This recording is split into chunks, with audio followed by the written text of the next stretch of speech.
Wow, fresh morning sa ating lahat dyan, mga mami. Ayan, sumisikat na po talaga yung araw.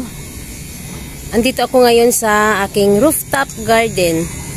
Ayan, ipapakita ko sa inyo yung ating itinanim na parang kailan lang, ang ating spring onion. Ayan na po siya, oh. Wow, napakataba na po talaga niya. Ang dami ko na po ditong na-harvest. Kahapon, nag-harvest na naman ako dito. Para ang laking tulong din po talaga ng spring onion. Kahit saan, pwede mo siyang ilagay sa iyong mga niluluto. Ayan. Napakaganda po talaga ng kanyang mga bulaklak. Ayan, namumulaklak na po siya. Oh, wow, look at that. Napakaganda ng bulaklak na ating spring onion. Oo, napakaganda. Ayan, taas na po nila. Ayun o, mataas na sila.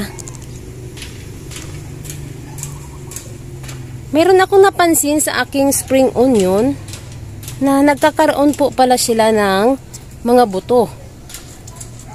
Kasi ito po, ang aking spring onion, itinanim ko ito na may ugat na galing palengke. Ayan, katulad niyan, isa-isa lang po yan nilagay ko dyan. Ayan, dumadami po siya. Tulad niyan, dumadami siya. Ngayon, ang nangyari, may napansin ako sa kanyang mga bulaklak. Nagkakaroon pala siya ng seeds. Ayan, oh. Kulay itim. Yung kanyang mga seeds maliliit. Ayan, look at that. Ayan, gusto ko siyang itry, ipunla. Kung siya po ay mabubuhay. Napakaswerte natin pag ito talaga ay mabubuhay, pag naipunla natin. Wow. Ayan. Subukan nating ipunla ang ating mga seeds ng spring onion. Kung ito ay mabubuhay.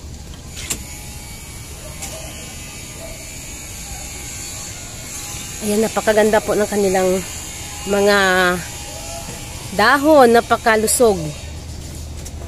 Native lang ito na spring onion. Hindi katulad nung spring onion na malalaki. Di ba dalawang variety yan? May malaki at saka may maliit. Ito po kasi ang pinili kong itinanim dahil napakabango po niya. Ang bango po niya. Kahit lapitan mo siya, napakabango. Yan. Ayan po yung aking itinanim na kangkong. Ay, yung kangkong na hindi siya Chinese kangkong. Ito yung kangkong na galing sa palengke. Na itinanim ko siya dito. Akala ko hindi siya mabubuhay dahil wala naman po siya sa tubig. Ayan siya, oh. Wow, look at that. Napakahaba na po niya. Ayan ang kanyang mga tangkay, oh. Napakahaba, oh.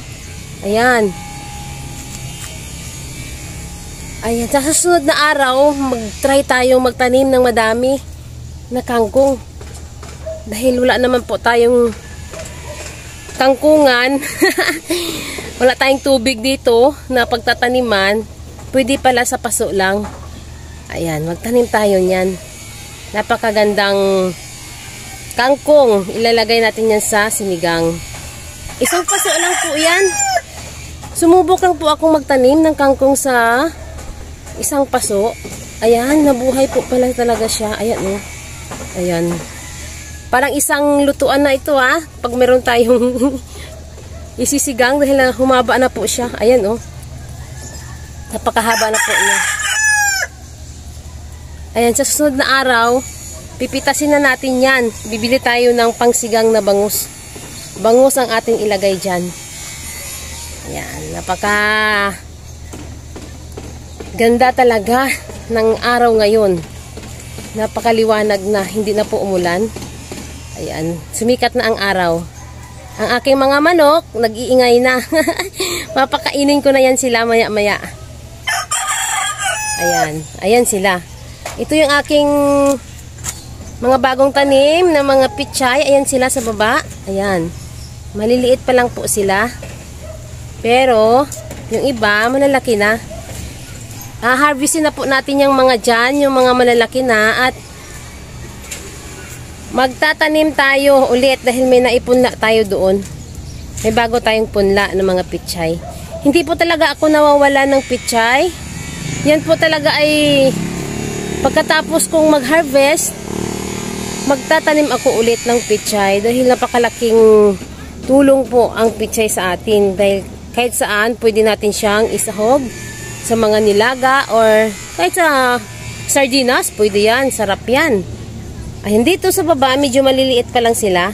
Yan po yung ginawa ng anak ko na mga project. May project po kasi sila na magtatanim. Ayan po siya, lumaki na. Pero nagpunla ako ulit para pag ito ay ma-harvest na, papalitan na natin yan. Yung ating saluyot sa taas, ayan no, medyo parang kailan na nag-harvest tayo dyan. Pero papalitan natin yan, magtatanim tayo ulit ng ibang saluyot sa ibang paso naman. Diyan, meron po ako dyan gustong itanim. Bibili pa lang po tayo ng seeds. Ayan, napakaganda ng morning natin. Ayan, di ba? Ayan. Opo. Maya-maya konti, papakainin ko na kayo. Nag-iingay na sila sa kulungan. Ayun po sila, oh, ang aking mga manok. Ako, hindi po talaga ako nawawalan ng manok. Meron ako dyan mga babaeng manok.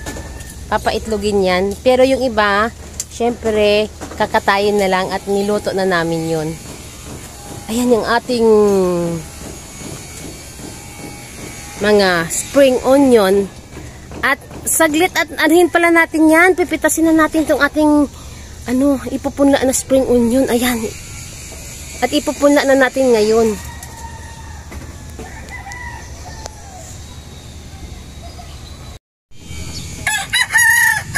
Ayan na po yung ating seeds na pitasan natin. Ayan, dyan natin ipupunla yan, oh. Dyan. Dito sa isang paso na to.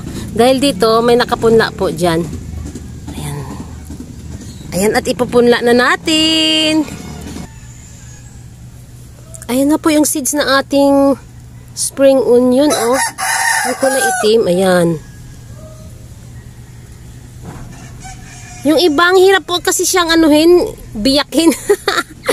Yung hirap siyang ibuka. Kaya, ayan, itanim ko na lang yan. Ipunla ko na lang yan. Bahala na kung sino ang mabuhay sa kanila. Ayan, dyan natin ipupunla yan. Ayan, o. Igaganyan na lang natin yan. Pag yan ay mabuhay, napakaswerte natin. Dahil buhay siya. Ayan. Ang ganda po ng kanyang seeds. Maliliit. Ayan, o. Itim, maliliit siya. Sana mabubuhay ito. Update natin sa susunod na araw kung ito ay mabubuhay. Pag hindi natin na-update yan, ibig sabihin, hindi siya talaga nabubuhay. Ayan.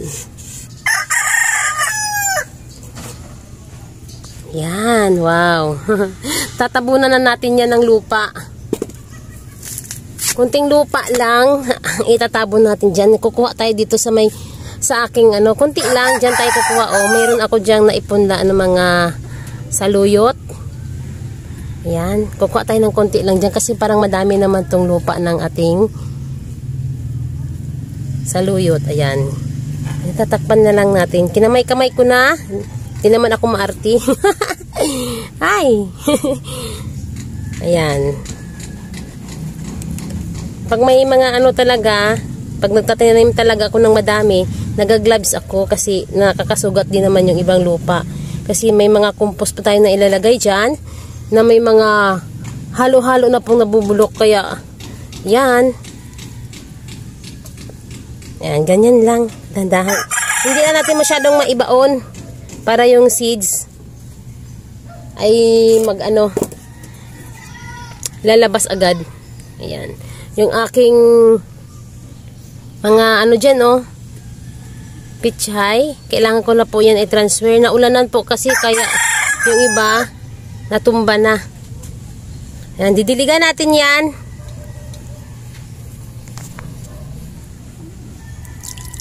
Ayan, at didiligan na natin. Dahan-dahan na natin diligan. Ayan, ganyan. Ayan. Okay. At tayo'y tapos na magpunla ng ating spring onion na seeds.